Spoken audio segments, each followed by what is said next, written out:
Hello students, welcome back to the online classes of Podar group of education Lily Lakshman.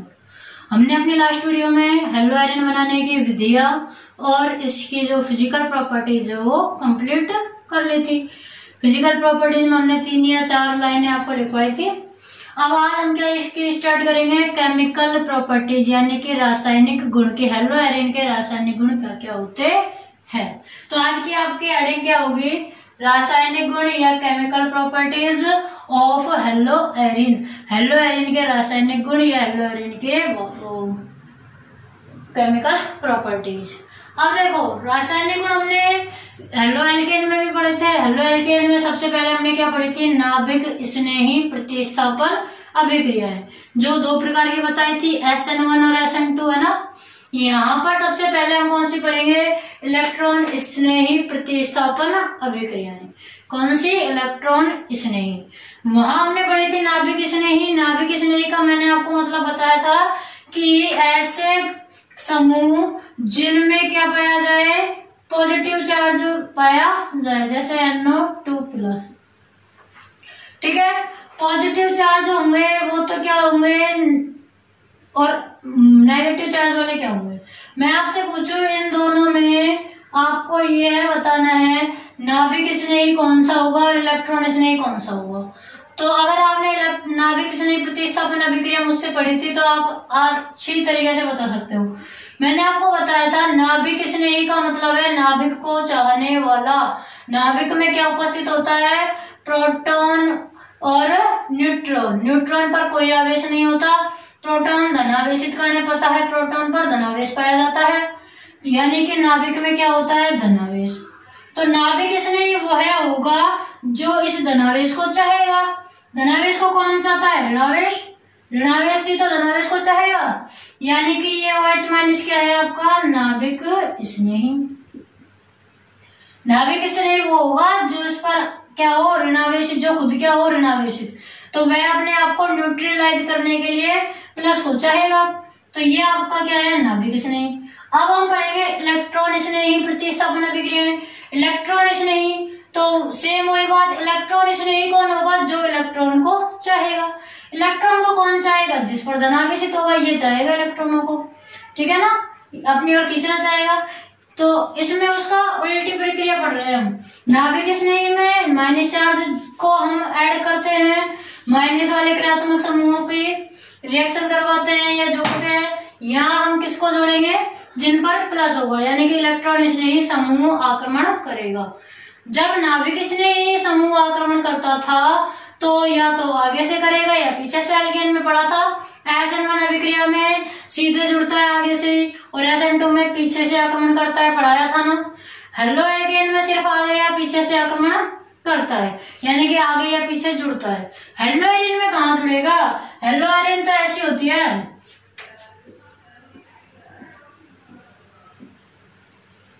ये आपकी hello Erin है।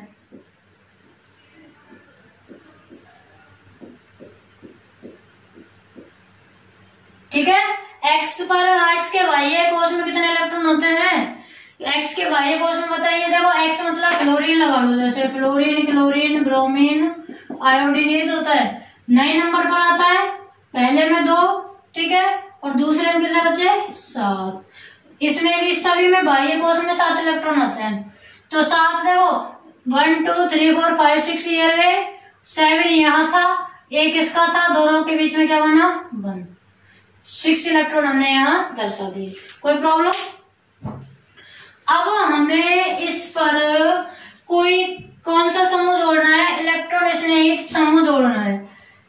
जैसे मान लो हमें इस पर NO2 जोड़ना है, तो ये NO2 कहाँ जुड़ेगा, यहाँ पर जुड़ेगा, यहाँ जुड़ेगा, यहाँ कहाँ जुड़ेगा ये NO2, बताइए। ये NO2+ जो है वो X की जगह पर जुड़ेगा, या फिर इस यहाँ ऑर्थो पोजीशन पर, या मेटा पर, या पैरा पर, कहाँ जुड़ेगा पता होना चाहिए। अब नाभिक स्नेही में तो सीधा सा था, R दिया हुआ होता था, मतलब ऐसे CH3 CH2Br कुछ इस तरह से दिया हुआ होगा, CH3। तो इसमें तो हम जोड़ देते थे, या तो आगे जुड़ेगा या फिर पीछे जुड़ता था। यहाँ कहाँ पे जुड़ेगा, आगे पीछे। SN1 में आगे जुड़ता है, SN2 में पीछे। इसमें कहाँ जुड़ेगा? अब अपनी मर्जी से अगर आपने जोड़ दिया तो रॉन्ग होगा। अगर आपने NO2 यहाँ लगा दिया रॉन्ग है, यहाँ लगा दिया, अपनी मर्जी से लगाओगे तो रॉन्ग होगा।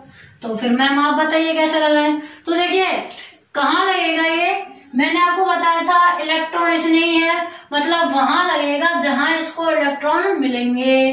भाई इलेक्ट्रॉन नहीं है ना, तो इसको वहां जोड़ना है जहां इसको इलेक्ट्रॉन घनत्व ज्यादा मिलेगा। तो ज्यादा कहाँ होता है इलेक्ट्रॉनिक घनत्व? देखिए इसे हम इसकी अनुनादी संरचनाओं से समझेंगे। इसकी अनुनादी संरचनाएं बनाइए, फिर देखिए इलेक्ट्रॉनिक घनत्व ज्यादा कहाँ पर होगा। देखो इसकी अनुनादी संरचना देखते हैं, पहले भी बनवा दी इसकी अनुनादी संरचनाएं। जब आपको CX बंध की प्रकृति बताई थी तो बनवाई थी ना, वो क्यों वही होगा बार बार, तो क्या समझाना, वहां से देख लेना कैसे हो रहा है।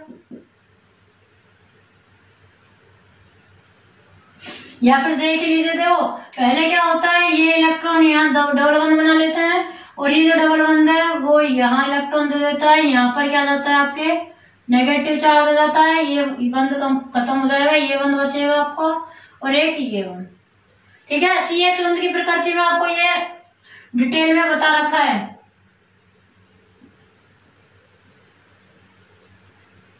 फिर क्या होता है, यहाँ तो डबल बंध और X रहता ही है, प्लस भी रहता ही है, लेकिन यहाँ देखो ये जो माइनस है वो क्या करेगा, वो इधर बंध बनाएगा और ये यहाँ माइनस चार्ज दे देता है। ठीक है, और यहाँ क्या बन गया बंध, और एक बंध यहाँ ऑलरेडी था। इसके बाद क्या होगा, ये जो माइनस है ये यहाँ बंध बनाएगा और ये अपना एक इलेक्ट्रॉन यहाँ दे देता है। देखो ये बंध ऐसे कैसे है, इस इलेक्ट्रॉन ने यहाँ बंध बना लिया नेगेटिव ने, और ये जो अपना बंध था ये यहाँ नेगेटिव चार्ज दे देगा, ऊपर वही है X और 4 अपने इलेक्ट्रॉन और यहाँ पॉजिटिव चार्ज। इसके बाद क्या होता है कि ये जो इलेक्ट्रॉन है यह यहाँ बंध बना लेगा, और इसमें से एक जो है बंध खत्म होकर अपने इलेक्ट्रॉन इसके पास चले जाएंगे, माइनस प्लस दोनों क्या हो जाएंगे, न्यूट्रलाइज हो जाएंगे। ठीक है, तो क्या होगा अपने पास में एक ये रहा, इसने अब यहाँ बंध बना लिया, एक अपने पास बंध कम हो जाएगा, यहाँ से X माइनस प्लस दोनों हट जाएंगे, और ये अपने पास कितने इलेक्ट्रॉन बच जाएंगे, 6 इलेक्ट्रॉन। ये बेंजीन थी, ये इसकी अनुनादी संरचना आ गई, मतलब कि विन्यास चेंज हो गया, इनका बंद होगा। अब हमें यहाँ से क्या समझ में आ रहा है, देखो वैसे हम करवाते हैं तो हमने डायरेक्ट Cl की जगह जोड़ देते थे, जब हमने पढ़ा था जैसे बेंजीन डाइएजोनियम क्लोराइड था आपका, N double bond NCl, benzene diazonium chloride से हमने डायरेक्ट क्या बना लिया, क्लोरीन जोड़ दिया था यहाँ। ठीक है, तो क्लोरीन हमने जोड़ा, क्यों जोड़ा क्लोरीन, क्योंकि यहाँ प्लस चार्ज है सब पर, तो प्लस पर तो माइनस चार्ज जुड़ेगा, माइनस वाले होते तो हम यहाँ जोड़ देते, लेकिन आपके पास तो प्लस वाला समूह आ रहा है, NO2 प्लस आ रहा है, तो प्लस समूह कहाँ जुड़ेगा, प्लस समूह कहाँ जुड़ेगा, प्लस समूह वहां जुड़ेगा जहां उसको माइनस मिलेगा। कहाँ है माइनस, कौन सी पोजीशन है ये कौन सी पोजीशन है। देखो बहुत सारे बच्चे ऑर्थो मेटा पैरा पर ही कंफ्यूजन में रहते हैं, और जिनको अभी ऐसा लग रहा है कि हम कंफ्यूजन में नहीं है वो मुझे इन 2 क्वेश्चनों के आंसर देंगे। देखो आपके पास में एक संरचना है, ये रही, यहां लग रहा है आपका X, आपको इसके लिए ऑर्थो मेटा पैरा बताने कहाँ कहाँ होंगे। एक संरचना आपकी ये है, इसमें X यहाँ है, और एक संरचना आपकी ये है, इसमें X यहाँ है। अब आप मुझे बताइए सबसे पहले इसमें कि ऑर्थो पोजीशन क्या है, मेटा पोजीशन क्या है, और पैरा पोजीशन क्या होती है। फिर इसमें बताना है आपको, फिर इसमें बताना है, लिख दो। तो देखो आपके अकॉर्डिंग, काफी बच्चों को तो पता ही नहीं है, उनको तो अभी मैं बताऊंगा। काफी बच्चों को जिनको पता है वो ये लिखेंगे, यहाँ ऑर्थो है, यहाँ क्या है मेटा है, और यहाँ क्या है पैरा, क्योंकि मैंने पहले भी बता दिया ऑर्थो मेटा पैरा। ठीक है, इतना काफी बच्चों को पता होगा। इसमें आप बच्चे कंफ्यूज होंगे कि वो क्यों है, इन दोनों को ऑर्थो, इनको मेटा और इसको पैरा बोलेंगे। ठीक है, या फिर दो पैरा कैसे हो गए। अब इसमें बच्चे कंफ्यूज होंगे, मुझे इसी का आंसर चाहिए और इसका भी आंसर चाहिए। मुझे तो ऑर्थो मेटा पैरा, अब आप इसमें बताओ।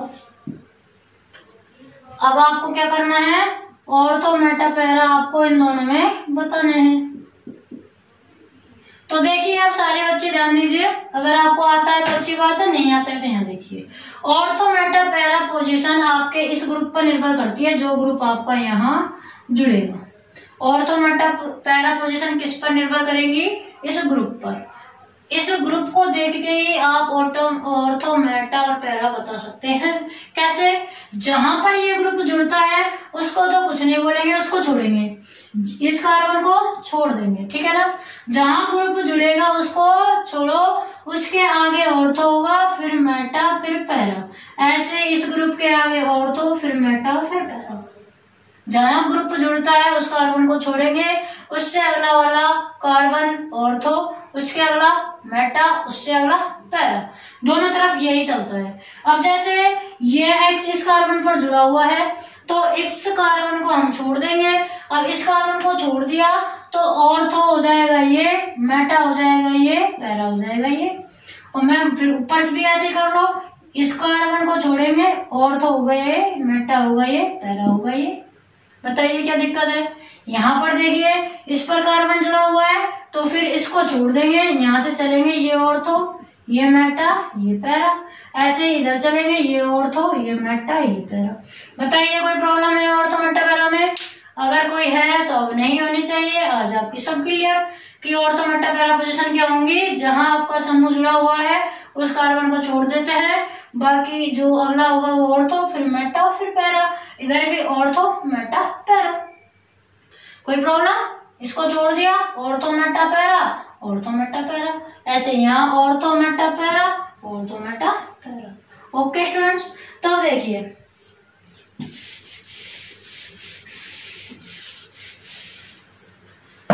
अब बताइए यहाँ पर आपका इलेक्ट्रॉन स्नेही कहाँ जुड़ेगा। इलेक्ट्रॉन स्नेही मतलब जिसको इलेक्ट्रॉन चाहिए।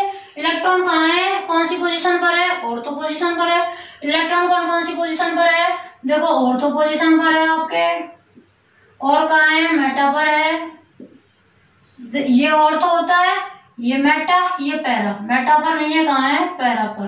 कहाँ है, पैरा पोजीशन पर है। और यहाँ पर भी कहाँ है, ऑर्थो पर है। कौन सी पोजीशन पर आ रहा है, देखो हम जानते हैं ये आपका ऑर्थो, ये मेटा, ये पैरा, ये ऑर्थो, ये मेटा और ये पैरा। तो हमें अनुनादी संरचनाओं से पता लग रहा है कि ऑर्थो और पैरा पोजीशन पर इलेक्ट्रॉनिक घनत्व अधिक है। यहाँ भी ऑर्थो और पैरा पर क्या है, इलेक्ट्रॉनिक घनत्व अधिक है। अतः जो इलेक्ट्रॉन स्नेही समूह होगा वह ऑर्थो और पैरा पोजीशन पर आक्रमण करेगा। यही आपको लिखना है कि कहाँ आक्रमण करेगा, ऑर्थो और पैरा पोजीशन पर। उपरोक्त इसमें अब आपको लिखना है, उपरोक्त अनुनादी संरचनाओं से स्पष्ट है कि बेंजीन वलय में ऑर्थो व पैरा पोजीशन या स्थिति, ऑर्थो व पैरा पोजीशन या स्थिति लिख सकते हो, पर इलेक्ट्रॉनिक घनत्व अत्यधिक रहता है। अतः इलेक्ट्रॉन स्नेही ऑर्थो ORTHO ऑर्थो व पैरा पोजीशन पर आक्रमण करता है। ठीक है, एग्जाम्पल देखना चाहो तो जैसे एग्जाम्पल में हम हैलोजनीकरण देख लेते हैं। हैलोजनीकरण देखो, एक तो हमें हेलोएरिन लेना है, ये हो गया आपका क्लोरोबेंजीन। हेलोएरिन है ना, क्लोरोबेंजीन।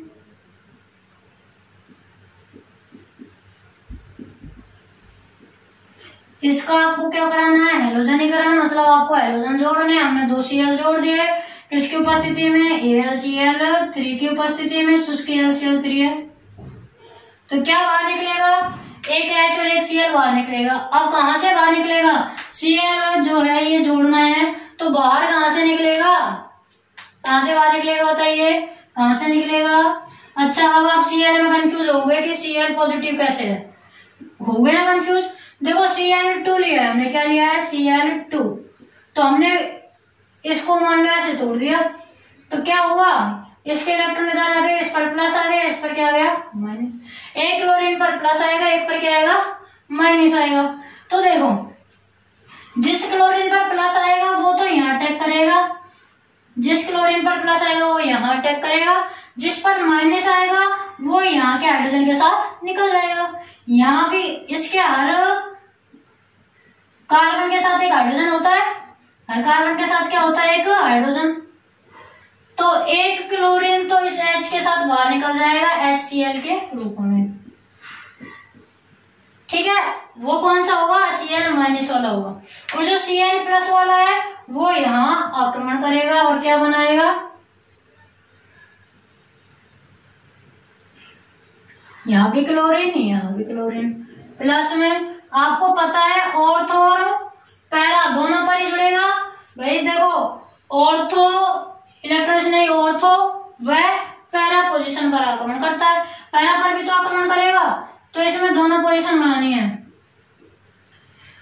स्टेबल यह ज्यादा होगी, देखो होनी तो ये चाहिए अथवा में कि या तो ये बना दो या फिर ये, एक ही बनेगी, ठीक है ना, अलग अलग नहीं है, ये एक ही है, ये क्या है, अलग अलग है आपकी। लेकिन आपके केमिस्ट्री में क्या कर दिया जाता है, इनको संयुक्त रूप ही दे दिया जाता है प्रोडक्ट के रूप में, बनती अलग अलग है, या तो ये वाली बनेगी या ये वाली, ठीक है, और तो या पैरा। लेकिन करते क्या है, दोनों को बीच में प्लस लगाकर इन अभिक्रिया को दिखा दिया जाता है। अब देखिए इसमें अगर आपसे ये पूछ लिया जाए कि स्टेबल कौन सी ज्यादा होगी, आता नहीं है पेपर में तो, लेकिन मैं आपको फिर भी कि आपसे पूछो स्टेबल कौन सी ज्यादा है, तो कौन सी ज्यादा स्टेबल होगी, पैरा वाली। क्यों होगी ये ज्यादा स्टेबल, क्योंकि यहाँ इन दोनों क्लोरीनों के बीच में गैप ज्यादा है, तो इनके बीच में प्रतिकर्षण आकर्षण वगैरह मतलब कोई भी क्रिया है वो बहुत कम होगी। लेकिन इनमें पास पास है तो इसमें बाधाएं ज्यादा आएंगी, तो यह कम स्टेबल, ये ज्यादा स्टेबल। बताइए कोई प्रॉब्लम नहीं है। तो अब आपकी सारी की सारी अभिक्रियाएं मिनटों में हो जाएंगी। कैसे, देखिए आपको सिर्फ 3 या 4 चीजें याद रखनी है कि कौन सा आक्रमणकारी समूह कैसे टूटता है, देखो फिर आपकी सारी हो जाएंगी।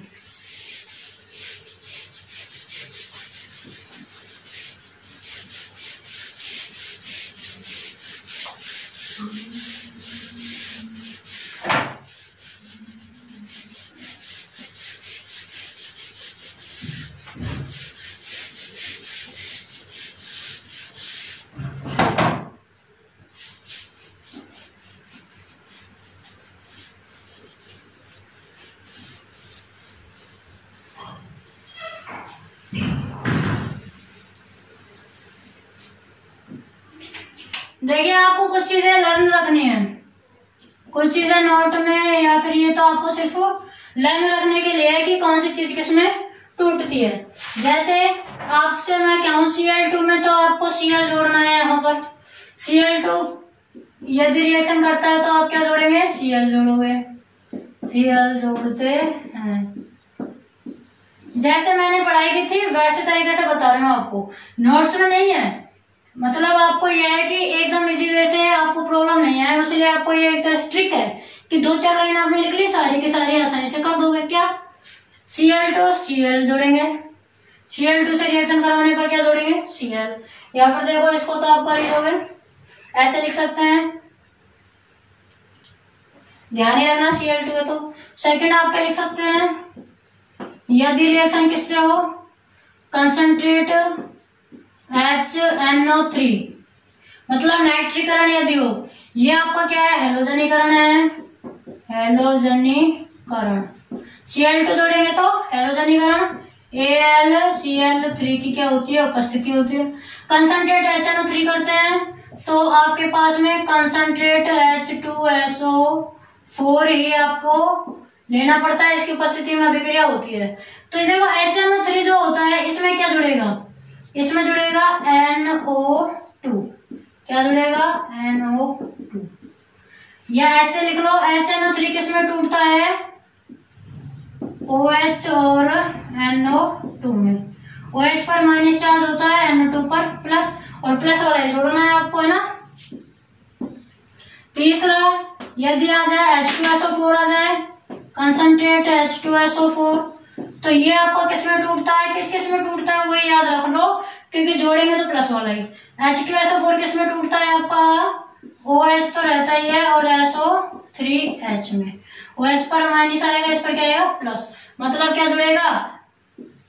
SO3H समूह जुड़ता है। ऐसे ही और याद रखना चाहो आप, चौथा क्या याद रख सकते हैं? CH3Cl किसमें टूटेगा? तो Cl पर माइनस होता है, CH3 पर प्लस, पता है ना। तो क्या जुड़ेगा? CH3 जुड़ेगा, CH3 प्लस जुड़ेगा। अगर आपके पास में, इसको क्या बोलते हैं? CH3Cl को वही AlCl3 की या FeCl3 की उपस्थिति होती है, और कौन सी अभिक्रिया होती है आपकी? फ्लूइडल ग्राफ्ट। कौन सी होती है? फ्लूइडल ग्राफ्ट। ठीक है ना। रिएक्शन पहले भी पढ़ाई हुई है, CH3Cl जुड़ता है। यदि आपके पास में जुड़े CH3COCl, यानी कि एसिटलीकरण हो जाए, एसिटल समूह जुड़ जाए, इसको क्या बोलेंगे?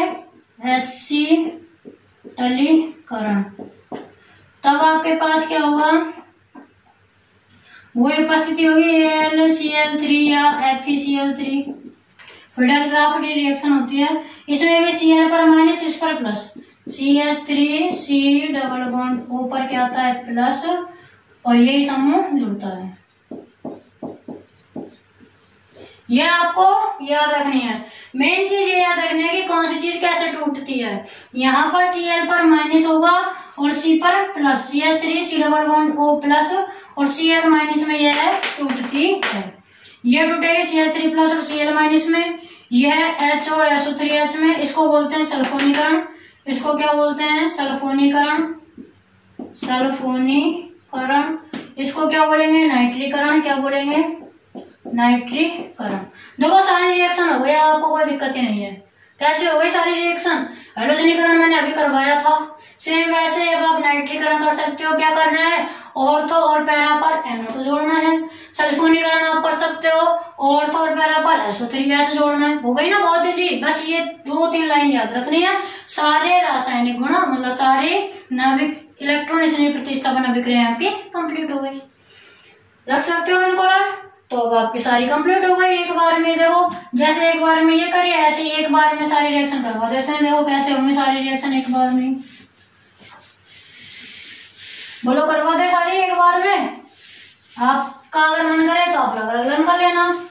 रिएक्शनों में सिर्फ आपका प्रोडक्ट क्या बना है वो सही होना चाहिए, आपके रिएक्शन सही होनी चाहिए। हिंदी लैंग्वेज जो आप लिखने के लिए बोलते हो या आप लिखते हो उसका इतना मैटर, वो इतनी मैटर नहीं करती है। उसके आपके नंबर ना कटते हैं ना मिलते हैं, नंबर मिलते हैं रिएक्शन के। रिएक्शन आपकी एकदम सही होनी चाहिए तो नंबर पूरे मिलते हैं, ठीक है ना। तो देखिए इसमें क्या करना है, एक साथ करवा देंगे सबकी रिएक्शन। आपने ले लिया, ये रहा आपका क्लोरोबेंजीन। अब इसकी रिएक्शन करवानी है आपको, तो सारी रिएक्शन एक साथ ही पढ़ लेते हैं। क्या करेंगे, सारी रिएक्शन एक साथ पढ़ेंगे। हैलोजनीकरण हो जाएगा, फिर हम पढ़ेंगे नाइट्रीकरण, फिर पढ़ेंगे सल्फोनीकरण, फिर पढ़ेंगे एसिलीकरण, एल्किलीकरण, और फिर पढ़ेंगे एसिटिलीकरण। बस इतनी रिएक्शन बहुत है आपको, इतनी रिएक्शन आपके लिए काफी है। तो देखिए हैलोजनीकरण तो हमने पढ़ लिया था या फिर पढ़े दोबारा बताइए। हैलोजनीकरण तो पहले ही कर लिया था, अब इंपॉर्टेंट कर लेते हैं। सबसे पहले स्टार्ट करते हैं नाइट्रीकरण से। यदि हम इस क्लोरोबेंजीन, ये आपका क्या है क्लोरोबेंजीन, यदि हम इस क्लोरोबेंजीन की रिएक्शन किससे करा दें, कंसंट्रेट HNO3 से, ठीक है ना।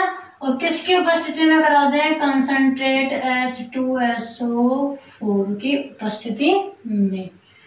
इसको बोलेंगे फिर आप क्या, नाइट्रीकरण। क्या बोलेंगे, नाइट्रीकरण। HNO3 के साथ कभी भी कराएंगे तो उपस्थिति लेनी पड़ती है H2SO4 की। कंसंट्रेट का मतलब सांद्र, ठीक है ना, सांद्र HNO3 की सांद्र H2SO4 के साथ क्लोरोबेंजीन। तो अब आपको नाइट्रीकरण में मैंने बताया था किसमें टूटता है, ये जो HNO3 है वो किसमें टूटेगा, OH- और NO2+, ऐसे टूटता है ना।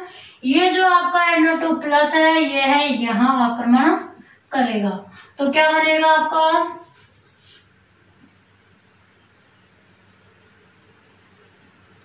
Cl तो ऑलरेडी है, यहाँ आपका NO2 ने आक्रमण करा, प्लस दूसरी क्या बनेगी,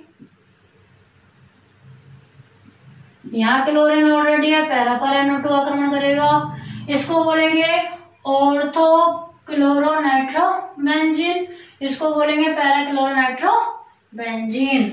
बताइए कोई प्रॉब्लम है? अच्छा, नाइट्रो पहले आएगा या क्लोरो पहले आएगा? जो समूह जुड़ता है वो पहले आएगा, नाइट्रो पहले आएगा।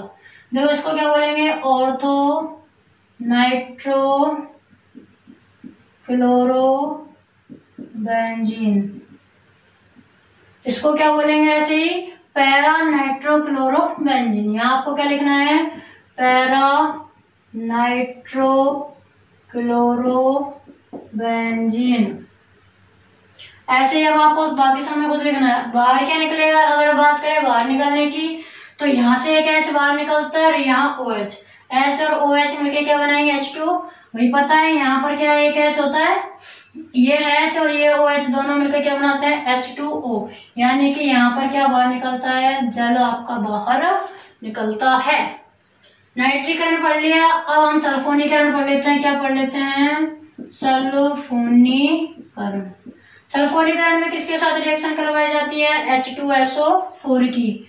तो कंसंट्रेट H2SO4 की रिएक्शन कंसंट्रेट H2SO4 के साथ ही करवाते हैं। मतलब क्लोरोबेंजीन की अभिक्रिया H2SO4 के साथ करवाएंगे और कंसंट्रेट H2SO4 की ही क्या लेंगे, उपस्थिति। तो आपके पास क्या बनेगा, H2SO4 किसमें टूटता है बता दिया, OH- और SO3H पॉजिटिव में, इसी में टूटता है ना। ये जो टूटने वाले हैं ये तो सिर्फ आपको ध्यान रखने के लिए बताया जा रहा है। तो यानी कि SO3H जुड़ेगा, अब यहाँ पर क्या जुड़ेगा, SO3H, chlorine SO3H plus chlorine SO3H। नाम लिख लोगे, क्या नाम बताइए जल्दी से, क्या नाम होगा इसका, ऑर्थो क्लोरो क्या हुआ, sulphonic acid, ortho chlorobenzene sulphonic acid. एक का लिख देते हैं, दूसरे का तुम लिख लोगे, इसका लिख देते हैं ortho chloro sulphonic ortho chlorobenzene. भाई ये इसमें अम्ल बन रहा है ना, तो इसका नाम क्या होगा, पहले ऑर्थो क्लोरो पूरा नाम लिखेंगे बेंजीन का। कौन सी बेंजीन है, ऑर्थो क्लोरोबेंजीन है, पहले बेंजीन का नाम लिखेंगे। बेंजीन क्या है आपकी, ऑर्थो क्लोरोबेंजीन सल्फोनिक अम्ल, सल्फोनिक अम्ल। इसका क्या होगा, पैरा क्लोरोबेंजीन सल्फोनिक अम्ल, सल्फोनिक अम्ल लिख सकते हैं ना। क्यों लिखा है मैम, ये नाम कैसे हो गया, अब SO3H जुड़ रहा है तो इसके लिए अलग से तो थायो वायो लगा नहीं सकते, थायो ओनली एस पर लगता है, तो क्या लगाएंगे, SO3H। एसिड बन रहा है कौन सा, सल्फोनिक अम्ल, कौन सा बन रहा है, सल्फोनिक अम्ल। तो किस पोजीशन पर जुड़ा हुआ है, सल्फोनिक ऑर्थो पर, तो बोलेंगे ऑर्थो क्लोरोबेंजीन सल्फोनिक अम्ल। इसमें पैरा पर है तो पैरा क्लोरोबेंजीन सल्फोनिक अम्ल। ओके स्टूडेंट्स, नाइट्रीकरण पढ़ लिया, सल्फोनीकरण पढ़ लिया। अब हम पढ़ते हैं हैलोजनीकरण या क्लोरोनीकरण। क्या पढ़ लेते हैं, हैलोजनीकरण, हैलोजनीकरण। तो हैलोजनीकरण में हमने या फिर क्या लिख सकते हैं इसको, क्लोरोनीकरण, क्लोरोनीकरण। क्लोरीन जोड़ते हैं। तो क्या करेंगे, क्लोरीन में Cl2 जोड़ेंगे, किसकी उपस्थिति में, AlCl3 की उपस्थिति में, या क्या ले सकते हैं, FeCl3 ले सकते हैं। इनमें से कोई सा एक और Cl2, तो पता ही है Cl जुड़ जाएगा दोनों पर, क्या होगा, यहाँ भी Cl, यहाँ भी Cl, प्लस में Cl। अब इसका नाम तो आप भी लिख दोगे क्या, और तो सबसे पहले तो क्लोरीन कितने हैं, 2 क्लोरीन है, तो क्या लिखेंगे, ऑर्थो डाइक्लोरो बेंजीन। इस पर भी क्या होगा, पैरा डाइक्लोरो बेंजीन। लिख देना आप नाम, क्या लिखोगे, ortho dichloro benzene, para dichloro benzene. ठीक है, अब यहां जाते हैं, हैलोजनीकरण पढ़ लिया। अब क्या पढ़ते हैं, फ्रीडल क्राफ्ट रिएक्शन। कौन सी reaction, Friedel Crafts reaction, Friedel Crafts very important है, काफी बार आती है। फ्रीडल क्राफ्ट रिएक्शन में हम क्या करवाते हैं, इस क्लोरोबेंजीन की अभिक्रिया किसके साथ, CH3Cl या RCOCl, मतलब कि एसिटिल समूह के साथ। तो हमने इसकी रिएक्शन करा दी किसके साथ, CH3Cl। उपस्थिति किसके लेते हैं, AlCl3 की। उपस्थिति किसके लेंगे, AlCl3 या FeCl3, पहले पढ़ चुके हैं हेलो एल्केन में, वहां देख लेना। AlCl3 या FeCl3 की उपस्थिति लेते हैं, 310 से 320 ताप अगर आप नहीं भी लिखोगे, नंबर नहीं करते हैं, उपस्थिति लिख देना बस। तो क्या बनेगी, मैंने आपको बताया था ये किस में टूटेगा, CH3 प्लस और Cl माइनस में। CH3 प्लस यहाँ आक्रमण करेगा, CH3 प्लस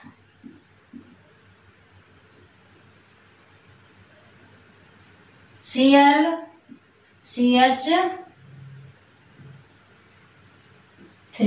नाम बताओ क्या होगा, देखो इसमें अब समूह ये मान लो, आप समूह ये है तो ये ऑर्थो होगा, ये भी ऑर्थो, तो इसको हम ऐसे बोलते हैं ऑर्थो क्लोरोटालुइन, बोल सकते हैं ना, टालुइन, क्योंकि CH3 जोड़ता है तो टालुइन। तो इसका नाम क्या होगा, ऑर्थो क्लोरोटालुइन, पैराक्लोरोटालुइन। क्या नाम होगा, ऑर्थो क्लोरोटालुइन। ये क्या हो गई आपकी, पैरा क्लोरोटालुइन, ऑर्थोक्लोरोटालुइन, पैरा क्लोरोटालुइन। क्यों, देखिए यहां पर आपके CH3 ऑर्थो, फिर ये मेटा पैरा, तो ऑर्थोक्लोरोटालुइन होगा ये। तो यहाँ पर CH3 ये जुड़ा हुआ है, तो ortho Meta para, para position पर क्लोरीन है, पैरा क्लोरोटालुइन। अब नेक्स्ट रिएक्शन फ्रीडल क्राफ्ट बोलते हैं, किसके साथ करानी है, CH3 डबल बॉन्ड Cl और AlCl3 की उपस्थिति में। तो इस C पर प्लस, इस Cl पर माइनस, बता दिया था आपको थोड़ी देर पहले, है ना। तो अब आपको जोड़ना है, देखो Cl तो ऑलरेडी है, अब आपको ये CH3 यहाँ जोड़ना है या फिर ये C यहाँ जोड़ना है, बताओ क्या जोड़ोगे। अगर मैं इसको ऐसे लिखूं CH3 C डबल बॉन्ड हो, राइट है क्या, रॉन्ग होगा, क्यों, क्योंकि प्लस देखो C पर आ रहा है, जो प्लस जहां आएगा वही तो आक्रमण करेगा। प्लस अगर C पर आ रहा है तो यही C यहाँ आक्रमण करेगा, तो क्या हो जाएगा, C double bond O CH3। ठीक है, प्लस में क्लोरीन ऑलरेडी है, पैरा पर जोड़ देंगे, C double bond O CH3। नाम क्या होगा मैम, यहाँ ऑर्थो पोजीशन पर एसिटोफिनोन जुड़ा है, इसको बोलेंगे ऑर्थो एसिटोफिनोन, सॉरी ऑर्थो क्लोरोएसिटोफिनोन, और इसको क्या बोलेंगे, पैरा क्लोरोएसिटोफिनोन। लिख दोगे, क्या लिखोगे, ऑर्थो क्लोरोएसिटोफिनोन, ये तो आपका होगा ऑर्थो क्लोरोएसिटोफिनोन, लिख लो, मैं बोल ही रही हूँ, ऑर्थो क्लोरोएसिटोफिनोन, पैरा क्लोरोएसिटोफिनोन। तो ये अब आपकी क्या हो गई, इलेक्ट्रॉन स्नेही प्रतिस्थापन अभिक्रिया कंप्लीट हो गई, किसकी, हेलो एरिन की या बेंजीन वलय पर इलेक्ट्रॉन स्नेही प्रतिस्थापन अभिक्रियाएं खत्म हो गई हैं। कल हम पढ़ेंगे धातुओं के साथ रिएक्शन, क्या पढ़ेंगे, धातुओं के साथ रिएक्शन, और कल हम एक मोस्ट इंपोर्टेंट रूल भी पढ़ने वाले हैं, तो कल की क्लास भी आपके लिए बहुत इंपॉर्टेंट रहेगी, इसको एक बार फिर से देख लेना। अगर आप आज की क्लास को याद कर लोगे, आगे कहीं कोई प्रॉब्लम नहीं आएगी। Okay students, thank you.